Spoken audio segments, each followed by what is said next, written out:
정도를 숫자로 나타낸 거. 우리가 흔히 쓰는 내용이죠. 온도에는 두 가지가 존재하는데 우리가 평소에 몇 도, 24도다, 30도다 이렇게 쓰는 거를 섭씨온도라고 하죠. 섭씨온도는 우리가 일반적으로 잘 쓸 때 일상생활에서 편리하게 쓰기 위해서 만들어낸 물리량이에요. 섭씨온도는. 그리고 섭씨온도 말고 그 물체의 지금 운동 정도를 통해서 나타낸 거를 절대온도. 물체가 운동을 안 하고 있어. 그거를 보통 0이라고 기준을 잡고 물체의 운동 정도를 따라서 온도를 나타낸 거를 절대온도. 섭씨온도는 뭘 기준으로 한 거냐면 물의 어느 점과 끓는 점을 기준으로 한 거예요. 물의 어느 점 몇 도야? 0도. 끓는 점은 100도. 그래서 어느 점이랑 끓는 점을 알아낸 다음에 그거를 그 사이를 100등분해서 만들어낸 게 섭씨온도예요. 그래서 섭씨온도는 몇 도? 도씨로 나타내고 절대온도는 켈빈으로 나타내게 되죠. 그래서 섭씨온도랑 절대온도는 조금 다른 거고요. 섭씨온도는 우리가 쉽게 알 수 있을 거고 절대온도는 어떻게 구하냐면 섭씨온도에 플러스 273 해주면은 절대온도가 나옵니다. 예를 들어서 섭씨온도가 20도다. 그럼 이때 절대온도를 구하시오라고 하면은 그렇죠. 273 더해줘서 293 켈빈이다. 이렇게 해주면 됩니다. 그래서 두 가지 온도가 존재한다는 거. 그 다음에 입자 운동.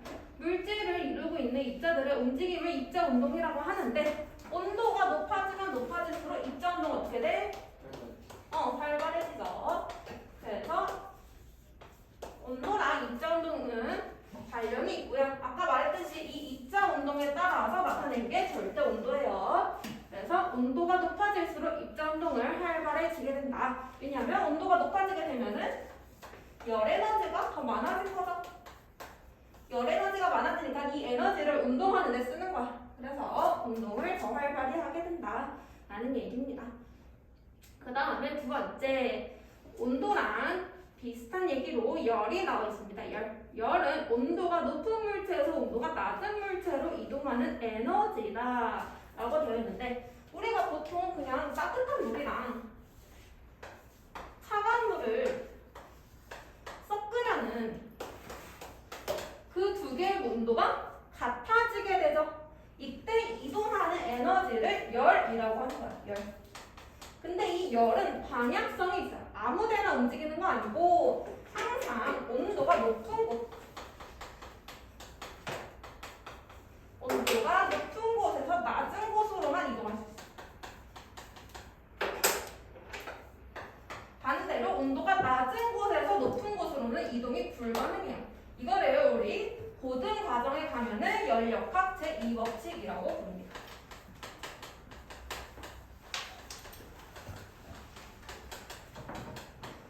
열에 관한 역학 법칙인데요. 열역학 법칙에는 0법칙, 1법칙, 2법칙이 있어요. 우리 잠깐 뒤로 넘어가 볼게요.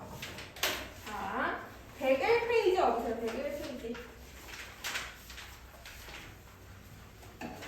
자, 101페이지 가면은 열역학 법칙이 간단하게 설명이 되어 있습니다. 자, 위에 열역학 제1법칙은 열이 일과 내부 에너지로 전환되어 그 양이 보존된다라는 것이고, 그 다음에 두 번째 줄 끝에 열역학 제2법칙은 자발적으로 일어나는 비가역 현상에는 방향이 있음을 나타낸 법칙이다. 자, 다시 한번 얘기해 볼게요. 열역학 제1법칙은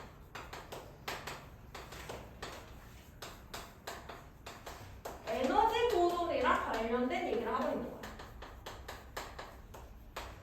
에너지라는 거는 그 형태가 바뀔 뿐 사라지거나 새로 생기는 것이 아니다. 그거를 에너지 보존 법칙이라고 얘기를 해줘요. 에너지 보존 법칙. 그거랑 관련돼서 이 열도 마찬가지로 에너지이기 때문에 사라지거나 새로 생기지가 않아요. 그 총량은 항상 일정한데 그때 이 열이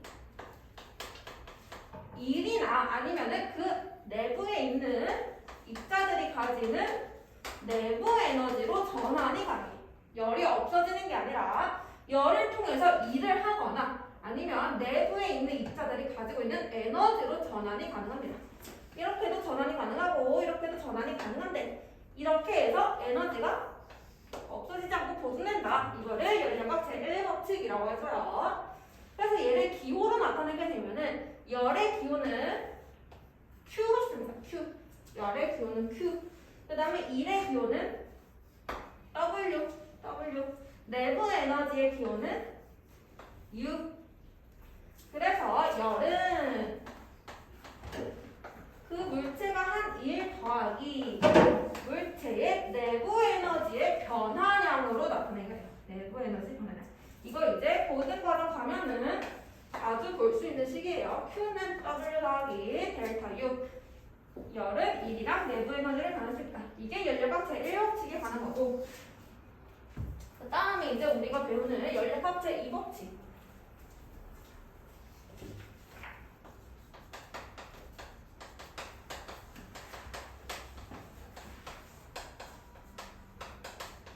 열역학 제2법칙은 뭐냐면 우리가 자연 현상에서 볼 수 있는 것들인데, 자연은 어떠한 방향성을 가지고 있는 것들이 있어요.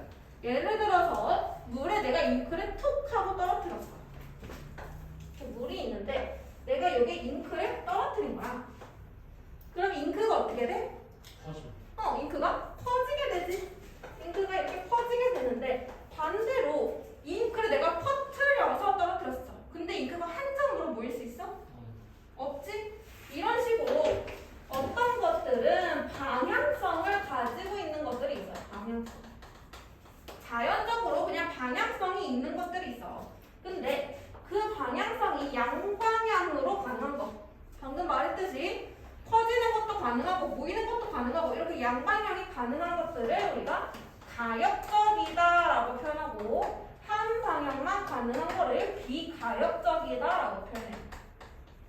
근데 열역학 제2법칙은 비가역적 현상에 대해서 다루는 거야. 한 방향으로만 가능한 거. 아까도 얘기했죠. 열은 움직일 수 있는데 항상 온도가 높은 곳에서 낮은 곳으로 움직일 수 있거든요. 이 방향은 가능한데 반대로 낮은 곳에서 높은 곳으로 이동은 안 된다는 거야. 얘도 지금 한 방향이죠, 한 방향. 그래서 열이라는 거는 비가역적 현상을 나타내게 되고 이거를 열역학 제2법칙이라고 한다 라는 얘기가 여기 지금 나와 있는 겁니다. 그래서 열역학 법칙 간단하게 보고요. 그 다음에 이제 열평형 얘기를 할 건데, 열평형 얘기 밑에 바로 나와 있어요. 열역학 제0법칙. 사실은 열역학 제0법칙이 1법칙이랑 2법칙 발견한 다음에 발견했어. 그래서 열역학 제3법칙으로 할까라고 고민을 하다가 얘네 둘을 설명하기 위해서는 열역학 제1법칙이 필요하다라는 거야. 아니, 열역학 제0법칙이 필요하다라는 거야. 그래서 그거를 3법칙이라고 안 하고 0법칙이라고 새로 줬습니다. 그래서 열역학 제0법칙은 우리가 다 아는 내용이에요. 자, 내가 어떤 물질 A, B, C가 있어. 얘네들의 온도를 비교를 해봤더니 A랑 C의 온도가 같고 B랑 C의 온도도 같았대. 그러면 A랑 B의 온도도 어떻다라는 거야? 같다라는 거죠. A랑 C 비교해보니까 똑같고 B랑 C 비교해보니까 똑같대. 그러면은 A랑 B를 굳이 비교해보지 않아도 같다라는 걸 알 수 있어. 이게 바로 열역학 제0법칙. 진짜 별거. 에어컨 좀 크게. 에어컨 더워? 네. 요즘 그래도 날씨 많이 추워졌던데. 약간 더워. 여기 문을 안 열어서 그런가 보다. 그래서 열역학 제0법칙까지 밑에 설명되어 있는 거를 볼 수가 있습니다. 그래서 이 열역학 제0법칙이랑 관련된 게 우리가 이제 바로 할 열평형이랑 관련되어 있는 거예요. 그러면 이제 다시 앞으로 넘어가 볼까요? 열평형으로. 다시 90페이지. 자, 아까 열 얘기를 했고요. 그래서 열은 높은 곳에서 낮은 곳으로 이동하게 되는데 이때 이동 계속 이동을 하다 보면 온도가 똑같아지게 되고 그때의 상태를 열평형 상태라고 얘기를 해줘요.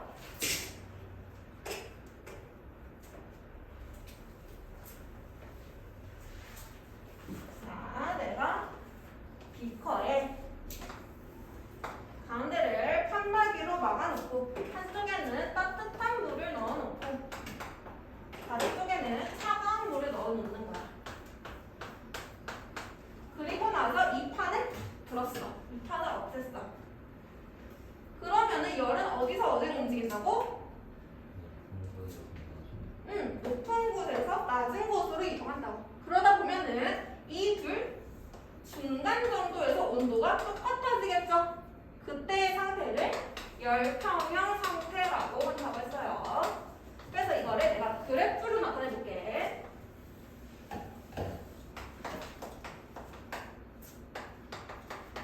자, 따뜻한 물을 A라고 해보고 차가운 물을 B라고 해본다면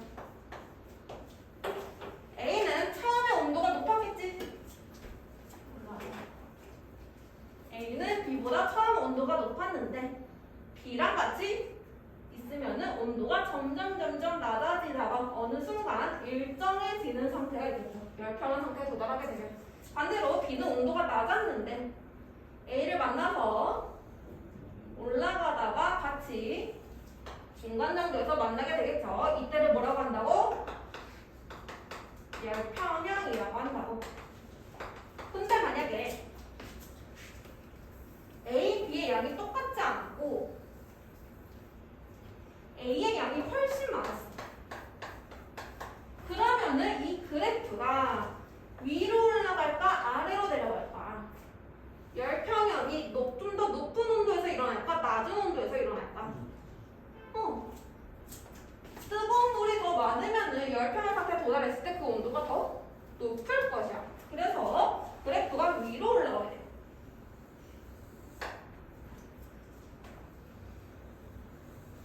이런 식으로. 반대로 차가운 물이 더 많았으면 더 낮은 온도에서 열평형이 이루는 거야.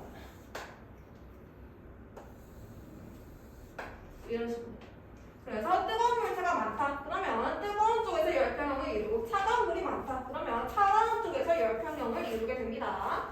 그래서 이 온도가 달라지는 거, 열평형 온도가 달라지는 거는 그 물질의 양 때문에 달라지는 겁니다.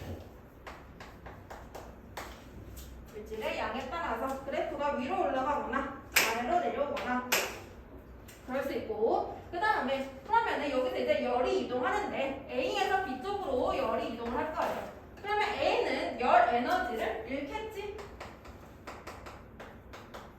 열 에너지를 잃을 것이고 반대로 B는 열 에너지를 얻을 것이죠. 근데 A에서 B로 이동했어. 그러면 A가 잃은 양이랑 B가 얻은 양이 당연히 똑같겠죠. A가 잃은 열 에너지 양이랑 B가 얻은 열 에너지 양이 똑같을 것이다.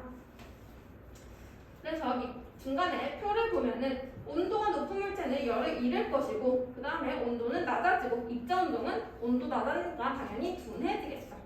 그 다음에 온도가 낮은 물체는 열을 얻을 것이고 그러면 온도가 높아지고 입자 운동은 활발해질 것이다. 근데 그 두 물체 사이에서 이동하는 열의 양은 같다 라고 방금 얘기를 했습니다. 그래서 이런 것들을 우리 생활 속에서 어떻게 일어나냐 보니까 첫 번째, 온도계를 물체에 접촉하고 열평형 상태가 될 때까지 기다리면 물체의 온도를 측정할 수 있다. 온도계를 이용할 때 어떤 물의 온도를 측정하고 싶으면 그 온도계를 넣죠? 그러면은 얘가 온도계가 빨간색으로 이렇게 올라가다가 어느 순간 그 온도에서 멈추게 되지. 이것도 열평형 상태를 이룬 거야. 열평형 상태. 그래서 온도가 높아지게 되면은 입자 운동 활발해진다고 했잖아. 그지? 입자 운동 활발해지기 때문에 입자 간의 부피가 멀어지면서 입자 간의 거리가 멀어지면서 부피가 커지게 돼요. 그래서 온도계 안에 있는 물이 올라오게 되는 거야. 그래서 열평형 상태 딱 이렇다. 그러면 그때 멈추게 되는 거지. 그래서 온도계도 열평형 상태 이용한 거. 두 번째, 냉장고 속에 음식을 넣어주면 열평형 상태가 되어 음식의 온도는 냉장고 속 공기 온도와 같아진다. 시원한 배국물에 수박을 담가두면 시원해진다. 전부 다 열평형을 이동한 겁니다. 별로 어려운 내용 없죠? 물 마시고. 빨리 갔다 왔어. 졸려? 근데 정신을 못 차려.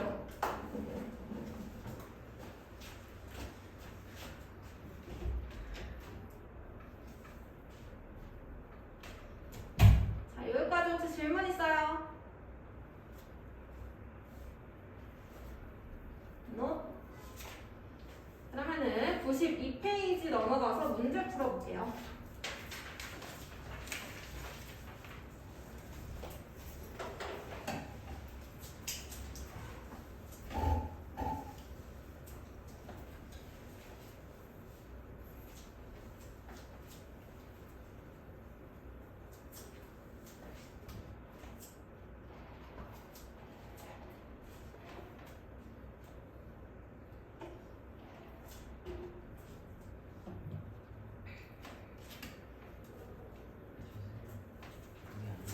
우리 안 나와?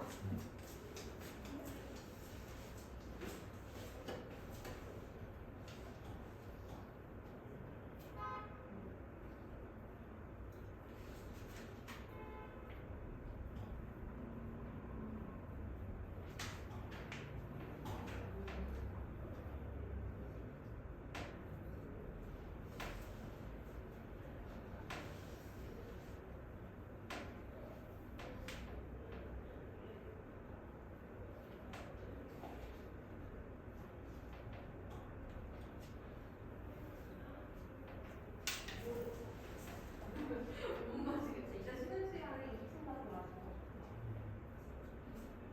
일단 문제 풀어서 92페이지.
다 풀었어요? 예, 다음 맞춰볼게요. 1번에 팔발둔, 2번에 나바다, 3번에 OXO, 4번에 열평형, 5번에 D구간, 6번에 30도씨, 10번 6분. 모르겠는 거 있어요? 6번 6번? 차가운 물이 담긴 비커를 뜨거운 물이 담긴 수조에 넣어두었더니 그래프와 같이 온도가 변하였다. 열평의 온도와 열평형에 도달할 때까지 걸린 시간을 쓰시오. 열평형이라는 거는 두 개 온도 똑같아졌을 때 온도 구해보면 되죠. 그래서 뜨거운 물이랑 차가운 물 똑같을 때 30도에서 만나게 되죠. 그래서 30도씨가 될 거고, 열평형에 도달할 때까지 걸린 시간, 30도씨 될 때까지 걸린 시간 구해보면은 10분이라고 적혀져 있죠. 5분은 아직 열평을 이루지 못한 시간이고, 근데 10분보다 조금 더 일찍 이룬 것 같은데, 그치? 그래프가 조금 애매하죠. 10분보다 조금 일찍 같은데. 아무튼 그래프 보면은 10분이라고 다 적어주면 되겠죠. 그 다음에 94페이지 넘어옵니다.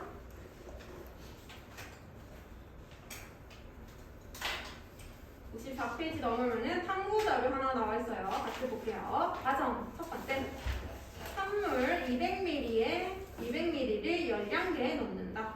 알루미늄 컵에 뜨거운 물 100ml를 넣은 후 찬물이 든 열량계 속에 넣고 찬물과 뜨거운 물에 각각 온도계를 꽂는다. 열량계와 알루미늄 컵 속의 물의 온도를 2분마다 측정하여 기록하고 온도 변화를 그래프로 그린다. 그래서 그래프를 그려봤더니 찬물의 온도는 점점 높아지는 걸 볼 수 있고 뜨거운 물의 온도는 점점 낮아지는 걸 볼 수 있겠네요. 그러다가 30도에서 막는 거를 볼 수 있겠다. 그래서 열평형은 30도에서 이룬 것이라고 얘기해 줄 수가 있겠죠.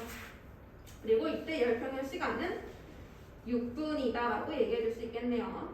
그래서 그래프 보고 열평형 똑같이 구해 주시면 됩니다.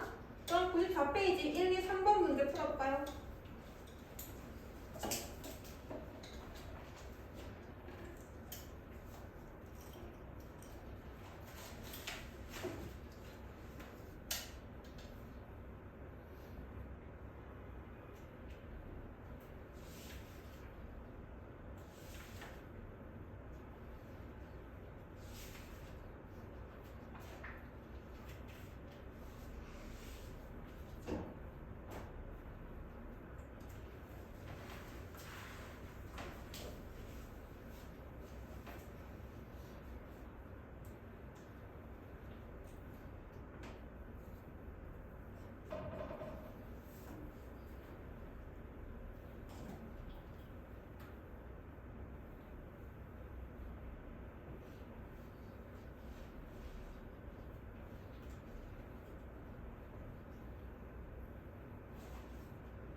오늘 무슨 날이야? 왜 이렇게 졸려해?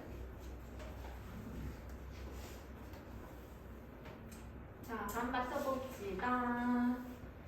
1번에 4번, 2번에 3번, 3번에 1번. 모르겠는 문제 있어요? 2번이 뭐라고? 2번에 3번. 3번 2번 3번에 뭐라고? 3번이랑 2번 3번에 1번이랑 2번. 2번부터 봅시다. 열평형 상태에 있는 두 물체에 대한 설명으로 옳은 것은 1번. 그 물체의 부피가 같다.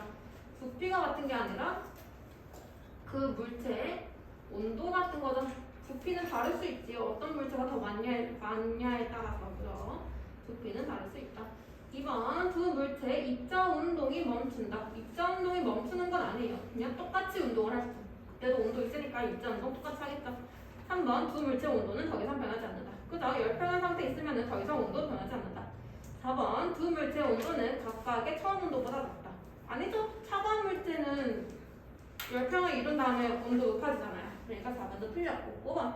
온도가 낮은 물체에서 온도가 높은 물체로 열이 이동하기 시작한다. 아니죠. 온도가 높은 물체에서 낮은 물체로 이동하다가 열평이 일어나게 되면은 똑같이 이동하거나 이동하지 않거나 그렇게 돼야 되겠다. 그 다음에 3번 보시면은 그래프는 액체 A가 담긴 비커를 액체 B가 담긴 수도에 넣었을 때 두 액체의 온도 변화를 나타낸 것이다. 기억, 액체 A는 열평형 상태가 될 때까지 입자 운동이 둔해진다. 액체 A는 따뜻한 거니까 얘는 차가워질수록 입자 운동 둔해진다. 맞죠? 니은 액체 B는 열평형 상태가 될 때까지 온도가 점점 높아진다. 그죠? B는 차가운 물체니까 열평형 도달할 때까지 온도 높아진다. 디귿, 열평형 상태에서 액체 B의 온도가 액체 A의 온도보다 더 높다. 틀렸죠? 액체 B랑 액체 A는 온도가 똑같아지겠죠. 리을, 액체 A가 잃은 열의 양은 액체 B가 얻은 열의 양보다 많다. 이것도 틀렸죠? 액체 A가 잃은 열이랑 액체 B가 얻은 열이랑 똑같죠? 열이 이동한 거 그대로 받은 거니까 열의 양은 똑같다. 그래서 기역 니은이 답이 되겠네요. 됐을까요? 좀 쉬었다가 너무 졸려하네. 자, 10분 쉬었다 할 테니까 졸린 사람들 나와서 다른 문제 보던가 세수를 좀 보던가